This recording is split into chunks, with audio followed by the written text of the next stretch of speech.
The blood on Jin's white shirt had already dried to rust by the time 6-year-old Ade walked into the penthouse office. Amira's heart stopped.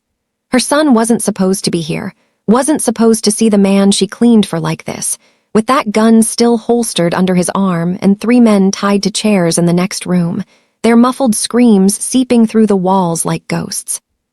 "Mama," Ade's face lit up oblivious. He clutched his worn backpack, the one with the broken zipper she kept meaning to replace. "Mrs. Choi said you were still working, so I came up. Are we eating soon? I'm hungry." Jin's dark eyes shifted from the documents he'd been burning in the metal wastebasket to her son. For 3 seconds, nobody breathed. Amira had worked for this man for 8 months, keeping her head down, her questions silent, her presence invisible. That was the arrangement. Clean his spaces, ignore his business, collect her pay, and leave before darkness fell. But Ade had broken the only rule that mattered. Never let Jin's world touch hers. "Come here, boy." Jin's voice was soft, which somehow made it worse. Amira stepped forward, her hands trembling as she gripped the mop handle like a weapon she'd never know how to use. "Sir, I'm sorry. He doesn't understand." "I said come here." Jin's gaze hadn't left Ade. Her son, fearless in the way only children could be, walked right up to the most dangerous man in Seoul's underground. Amira's throat closed. She'd heard stories from the other cleaners, whispered in break rooms and parking garages, about what Jin did to people who saw too much. Bodies in the Han River. Families who disappeared. An empire built on terror and blood money that the police pretended not to see. Jin crouched down to Ade's level. Up close, the contrast was startling. This man who'd reportedly killed 17 people with his bare hands, now eye to eye with a first grader who still believed in superheroes. "What's your name?" "Ade." Her son smiled, that gap-toothed grin that made Amira's chest ache. "It means crown in Yoruba. My mama says I'm her little prince." Something flickered across Jin's face. Too quick to name, too dangerous to hope it was anything human. "A prince." Jin glanced at Amira, and she saw her death in his eyes, or worse, she saw Ade's. "And what does your father say?" "Don't got one." Ade shrugged with the casual acceptance of a child who'd never known different. "Just mama, but she's enough. She works 3 jobs so I can go to the good school. She's the strongest person in the whole world." Jin stood slowly. The screaming in the next room had stopped, which meant someone had either passed out or been silenced permanently. Amira's legs shook. "Go sit in that chair." Jin pointed to the leather seat by his desk, the one visiting Yakuza bosses and corrupt politicians sat in. "Don't touch anything." Ade obeyed, swinging his short legs, humming a song from his favorite cartoon. Jin walked toward Amira, and every instinct screamed at her to run, to grab Ade and bolt. But she'd seen him move, had once watched through a crack in the door as he'd caught a man trying to flee. Jin was fast like a snake strike, and just as deadly. He stopped inches from her, close enough that she could smell smoke and expensive cologne, and something metallic she didn't want to identify. "Your son," he said quietly, "just saw my face covered in evidence. He's in a room where I'm about to do things that would put me away for life." His jaw tightened. "Give me one reason I shouldn't tie up this loose end." Amira's voice came out stronger than she felt. "Because he's 6, because he doesn't understand what he's seeing, because," her voice cracked, "because I'll do anything, please." "Anything?" Jin's eyebrow raised, and for the first time she noticed the scar that cut through it, a thin white line that somehow made him more terrifying. "Be specific." "I'll work for free. I'll clean up whatever you need. No questions, no police. I swear on my life we'll forget everything." Jin studied her like she was a problem requiring an unusual solution. Behind them, Ade started humming louder. "Mama's really pretty, isn't she?" Ade called out suddenly, startling them both. "My friend Minu says she looks like a princess from a movie. Do you think she's pretty, Mr. Jin?" Amira's face burned. "Ade, that's not." "Yes," Jin said, still looking at her. The word hung between them like a blade. "I do." The admission seemed to surprise him as much as it terrified her. He turned away abruptly, walking to the window where the Seoul's skyline glittered like scattered diamonds. When he spoke again, his voice carried a strange edge, something almost lonely. "I'm going to make you an offer, Amira." He said her name like he'd been practicing it. "And you're going to accept it because the alternative is unacceptable to both of us." "What offer?" Jin turned back, and his expression had shifted into something she couldn't read, something that made her pulse race for entirely different reasons. "Tell your mother," he said, looking directly at Ade, "to marry me."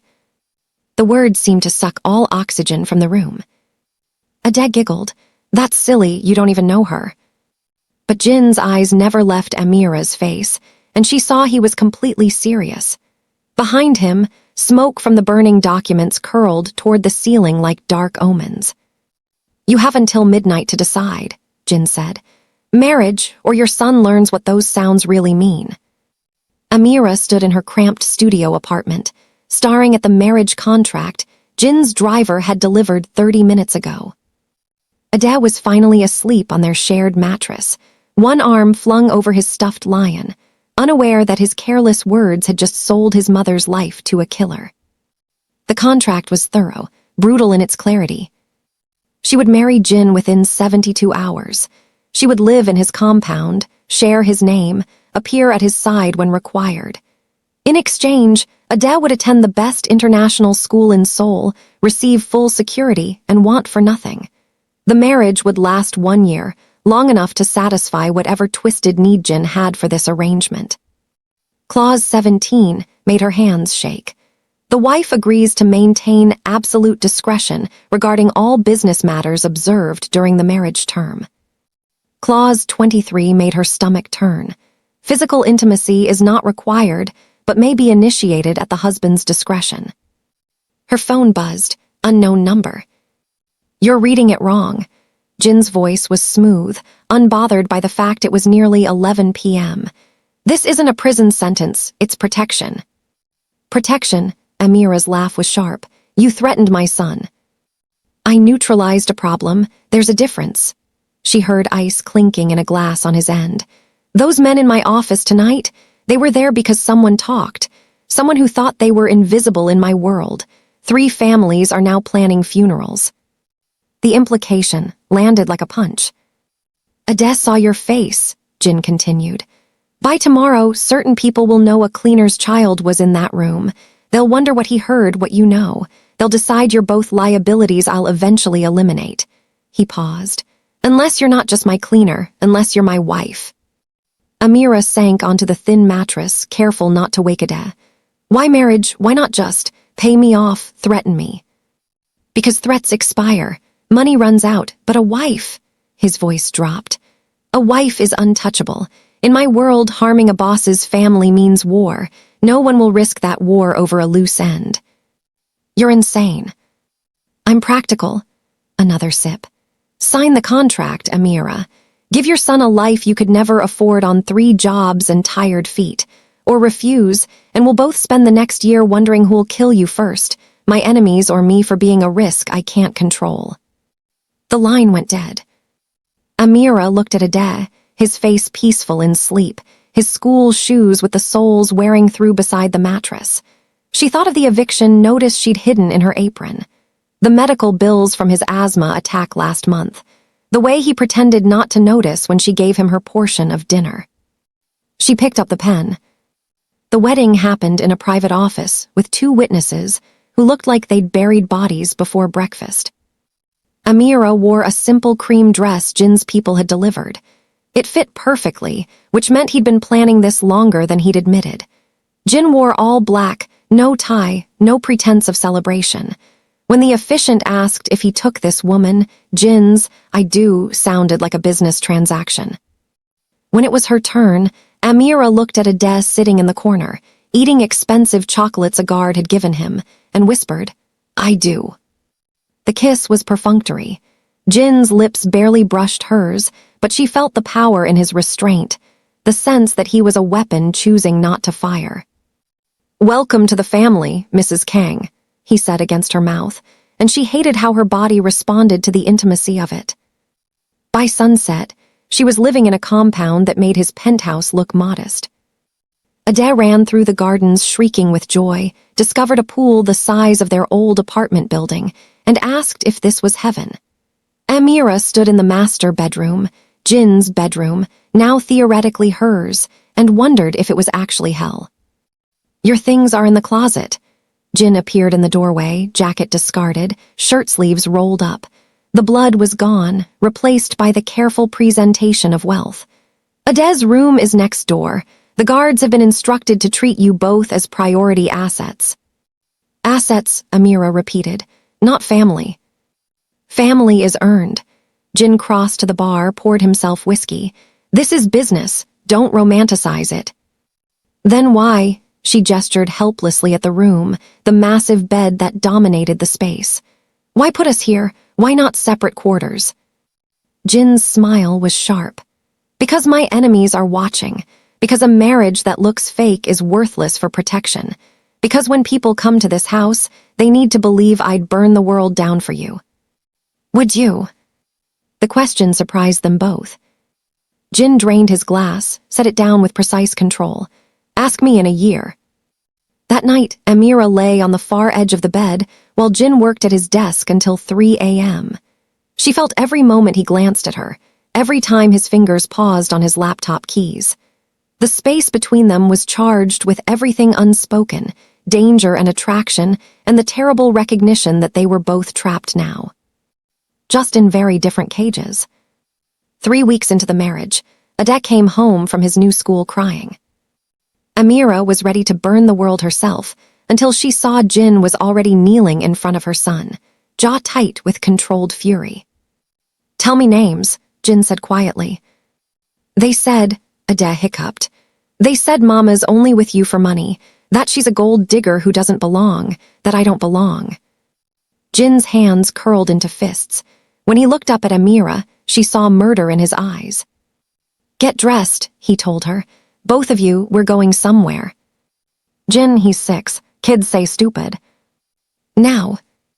An hour later, they walked into Seoul's most exclusive restaurant, the kind where politicians and chaebols made deals that shaped the country. Jin's hand was firm on Amira's lower back, possessive and unmistakable. Every head turned. Jin led them to the center table, pulled out Amira's chair himself, then sat Ade between them like a prince at court. He ordered in rapid Korean, his hand finding Amira's on the table, threading their fingers together. "Smile," he murmured. "Let them see you're mine." And God help her, she did. The photographers came the next morning. Amira woke to find Jin's side of the bed cold, already empty. Through the bedroom window, she spotted him by the pool with Ade, teaching her son to swim with a patience that didn't match the ruthless man she'd married. Her phone exploded with notifications. Pictures everywhere, Jin's hand on her back, the way he'd looked at her across the table, Ade laughing between them like they were a real family. The headlines ranged from curious to vicious. Mystery, woman captures Seoul's most dangerous bachelor. Mafia King Jin, Kang's secret family. Who is she? The unknown beauty who tamed the beast. Jin's assistant, a severe woman named Ms. Park, appeared in the doorway. "Mr. Kang wants you downstairs. You have a fitting in an hour." "Fitting for what?" "The charity gala tomorrow night. You'll be formally introduced as his wife." Ms. Park's expression was unreadable. "Every major family will attend. Everyone who matters will be watching." Amira found Jin in his office, phone pressed to his ear, speaking rapid-fire Korean that sounded like threats wrapped in silk. He gestured for her to sit, finished the call, then studied her with that unnerving intensity. "You're upset about the photos," he said, not a question. "You used my son to make a statement." "I used dinner to protect him. There's a difference." Jin leaned back. "Those kids' parents now know Ade is mine, that you're mine. They'll discipline their children or they'll answer to me. The problem is solved." "We're not yours," Amira shot back. "This is fake, remember, business." Something dangerous flashed in Jin's eyes. He stood, moved around the desk with that predatory grace, and stopped close enough that she had to tilt her head back to meet his gaze. "Is it?" His voice was low. "Because you're wearing my ring, sleeping in my bed. Your son calls this home. At what point does the performance become real, Amira?" Her breath caught. "When you stop treating us like assets. And if I don't know how to do anything else?" The admission hung between them, raw and unexpected. For a moment, she glimpsed the man beneath the armor. Someone who'd built an empire on fear because he'd never learned to build anything on trust. Jin's phone buzzed. He glanced at it, and his expression shuddered immediately. "We'll continue this later. Don't leave the compound without security." "Why, what's wrong?" But he was already gone, barking orders in Korean, and 3 guards materialized outside her door like shadows gaining substance. The gala was a battlefield dressed in couture. Amira wore emerald silk that Jin had chosen himself, fitted so perfectly it felt like a second skin. Diamonds glittered at her throat, real ones, Jin had mentioned casually, worth more than she'd earn in 5 lifetimes. "Remember," Jin murmured as they entered the ballroom, his hand possessive on her waist. "You're not just my wife tonight, you're a message. Weakness gets you killed in this room." She wanted to argue, but then she saw them, Seoul's elite, circling like well-dressed sharks. Women whose plastic surgery was more expensive than cars. Men whose smiles hid the bodies they'd ordered buried. And at the center, an older man whose resemblance to Jin was unmistakable. "My father," Jin said flatly. "Try not to believe anything he says." Jin's father, Kang Di-sung, approached with the confidence of someone who'd never heard the word no. His gaze raked over Amira with open disdain. "So this is the cleaning woman." His Korean was sharp, but he switched to accented English for her benefit or her humiliation. "I suppose my son always did have peculiar taste in his rebellions." Jin's grip on Amira tightened. "Careful, father. Or what, you'll disrespect me further by parading this arrangement?" Di-sung's smile was cruel. "Everyone knows what this is, a tantrum. You'll tire of her soon enough, just like everything else you touch." Amira felt Jin's whole body coil like a spring. Before he could explode, she placed her hand over his heart, a gesture that looked intimate but was really a restraint. "It's nice to meet Jin's family," she said smoothly. "He's told me so much about you." "Has he?" Di-sung's eyebrow rose. "And what did my son say?" "That you taught him everything about power," she smiled, "but nothing about happiness." The silence was deafening. Then Di-sung laughed, a sound like breaking glass. "She has teeth, how refreshing." He leaned closer. "But teeth get pulled in this world, girl. Ask my son how many people who challenged him still have theirs." He walked away, leaving Jin vibrating with barely contained rage. "I'm going to kill him," Jin said quietly. "One day I'm actually going to kill him." "Not tonight." Amira turned him to face her, forced him to meet her eyes.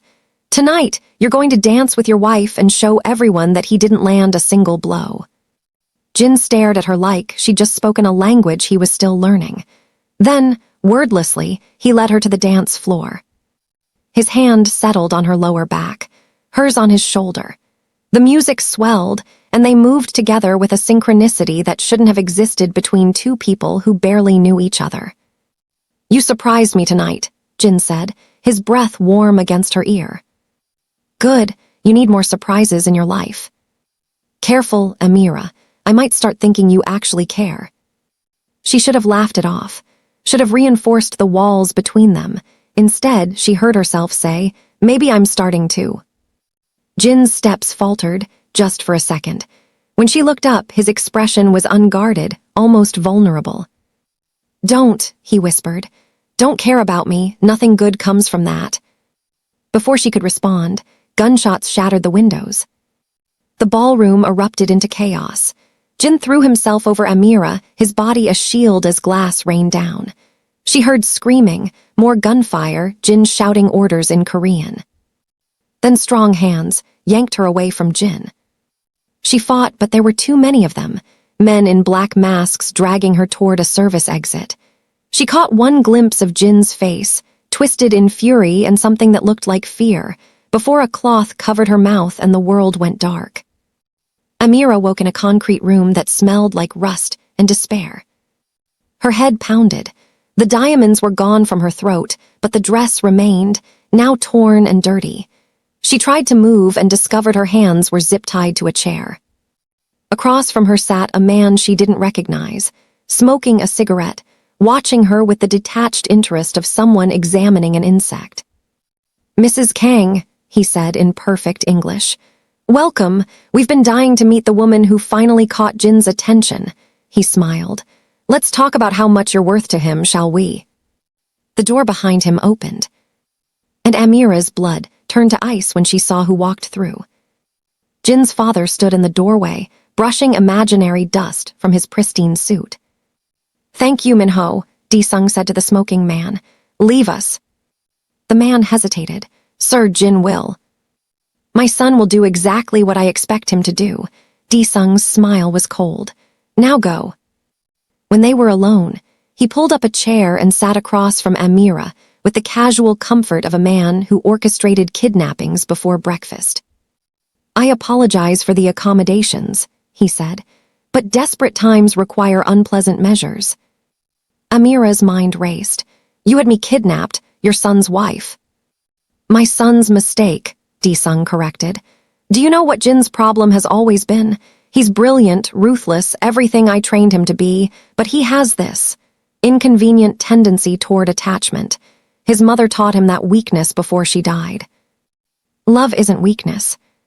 Spoken like someone who's never had to bury the people they love because of it. Sung leaned forward. "Jin's enemies are circling. They smell blood because he's distracted, playing house with a cleaner and her bastard child. You've made him vulnerable. Then why not just kill me?" "Because I'm not a monster despite what my son thinks." His expression hardened. "I'm giving you a choice. There's money in an account, $2 million. Take it, take your son, and disappear. America, Europe, anywhere Jin won't follow. Start the life you actually deserve. And if I refuse, then you'll watch Jin destroy himself trying to save you." Sung pulled out his phone, showed her a video. Ade, asleep in his new bedroom, unaware of the armed men standing outside his door. "Your son is safe, for now, but Jin will trade anything for you: territory, alliances, his own life. His enemies know this now. They'll use you like a knife at his throat until there's nothing left of the empire I built." Amira's hands trembled against the zip ties. "You're asking me to break his heart to save his life." "I'm asking you to be smarter than his mother was." Pain flickered across Sung's face, quickly suppressed. "She stayed. She loved him. And when Jin was 12, his enemies put a bullet in her head to punish me. He found her body. Did he tell you that?" The room tilted. "No. Of course not. He doesn't talk about her. Doesn't talk about how he screamed her name until his voice broke, how he tried to stop the bleeding with his school uniform." Sung stood. "I won't watch another woman die because of this life. Take the money, save your son. Let Jin hate you instead of burying you." He dropped a phone and a key on the floor. "You have 2 hours to decide. Call the number programmed in that phone and a car will take you to the airport. Your son will be waiting. Or stay, and we'll see how long love lasts when people keep dying because of it." The door closed, the lock clicked. Amira stared at the phone like it was a loaded gun. Jin tore through Seoul like a hurricane with a human face. He'd already killed 3 of the men involved in the kidnapping. The 4th was begging for his life in a warehouse, but Jin felt nothing. No satisfaction, no mercy, just the cold calculation of extracting information. "Where is she?" Jin pressed the gun harder against the man's temple. "Sung, your father, he has her. He's testing you, man, seeing if you'll choose her or the business." Jin pulled the trigger. His second-in-command, Sung, didn't flinch at the body hitting the ground. "The tracker in her ring is still active. I've got the location." "Then why are we still here?" Jin was already moving, his hands still bloody, his mind fracturing into violent scenarios. If they'd hurt her, if they'd touched her, if she was already. No, he couldn't think like that. "Boss," Sung grabbed his arm, a liberty only a childhood friend could take. "What if this is a trap? What if your father wants you emotional and reckless?" "Then he'll get exactly that." Jin shook him off. I don't care if every enemy I have is waiting. I'm bringing her home. Taesung studied him with something like pity. You love her, actually love her. Jin froze. The word felt foreign, dangerous, something he'd locked away after his mother's funeral. Don't be stupid. You're about to start a war over a woman you married for convenience. You haven't slept in 3 days. You're covered in blood and shaking. Taesung's voice softened. That's not convenience, brother. That's love. Jin looked at his trembling hands, from rage or fear or something unnamed. If it is, what do I do with it? You save her. Then you figure out if you're strong enough to keep her alive. Amira had 30 minutes left when the door opened again. But it wasn't Taesung. It was a young woman, maybe 20, with nervous eyes and a guard's uniform that didn't quite fit. Mrs. Kang, I'm Min-jae. She glanced behind her. I don't have much time. Mr. Kang, he saved my brother once. Paid for his medical bills when no one else would. I owe him. She pulled out a knife, cut the zip ties. There's a service tunnel behind that wall panel. It leads to the street 2 blocks away. I can give you 5 minutes before they notice you're gone. Amira rubbed her wrists, mind spinning. She could run, take Taesung's offer, give Ade the safe, normal life he deserved. Or she could stay, fight for whatever this complicated, dangerous thing with Jin was becoming. Where's Jin now? Amira asked. Coming for you, he's left a trail of bodies across Seoul. Min-jae's expression was haunted. I've never seen him like this. He's always controlled, but now, he's terrifying. Like he'll burn the whole city down to find you. Something fierce bloomed in Amira's chest. Good. She grabbed the phone Taesung had left, but instead of calling the escape number, she dialed the only number that mattered. Jin answered on the first ring. Amira. Her name was a prayer and a threat. I'm okay. She looked at Min-jae, who quickly whispered an address. I'm coming to you. Don't do anything stupid before I get there. Too late. She heard gunfire on his end. Stay where you are. I'm 3 minutes out. Jin, your father said. I know what he said. I know what he offered you. His voice cracked. And I know you should take it, but I'm asking you not to. I'm asking you to be selfish and reckless and stay with me anyway. Amira closed her eyes. Why? Because somewhere between dinner and dancing and watching you mother my worst parts, I forgot this was fake. Silence. Because I'm in love with you, and I don't know how to not be anymore. The confession hung in the air like a detonation. Jin. Explosions rocked the building. The lights went out. And in the darkness, Amira heard Min-jae scream. The darkness lasted 3 seconds before emergency lights flickered on, bathing everything in sickly red. Min-jae was on the ground, blood spreading across her shoulder. Standing over her was the man from before, Min-ho, holding a gun that was now pointed at Amira's chest. Touching, he said. Really, but Mr. Kang Sr. doesn't pay me to be sentimental. Amira dropped the phone but didn't disconnect. She needed Jin to hear this. Taesung ordered this. Taesung wanted you gone quietly. I want leverage. Min-ho smiled. See, there's about to be a power shift in Seoul's underworld. Jin's distraction, you has created opportunities. Several of us have decided it's time for new leadership. A coup, Amira whispered. A correction. More explosions above them, closer now. And you're going to help us. Jin's already in the building, tearing through my men like a rabid dog. When he gets here, you're going to tell him to stand down, transfer his assets, and walk away, or we kill his son. Amira's blood turned to ice water. Ade. Safe for now. We grabbed him 10 minutes ago from the compound. Your choice, Mrs. Kang, Jin's empire, or the boy's life. You have until Jin reaches this room. The building shook again. Gunfire echoed closer, accompanied by screaming. Jin was coming, and he was bringing hell with him. Amira looked at Min-jae, bleeding but conscious, eyes wide with fear. At the phone on the ground, still connected. At Min-ho, who thought he'd already won. She thought of Ade, her baby, terrified somewhere. Of Jin, who just confessed love while covered in blood. Of the impossible choice being forced on her. Then she stopped thinking and moved. Amira grabbed the metal chair she'd been tied to and swung it at Minho's gun arm. The shot went wild. She didn't stop, drove her knee into his stomach like Jin's guards had taught her during the safety lessons she'd thought were paranoid overkill. Minho stumbled. She ran.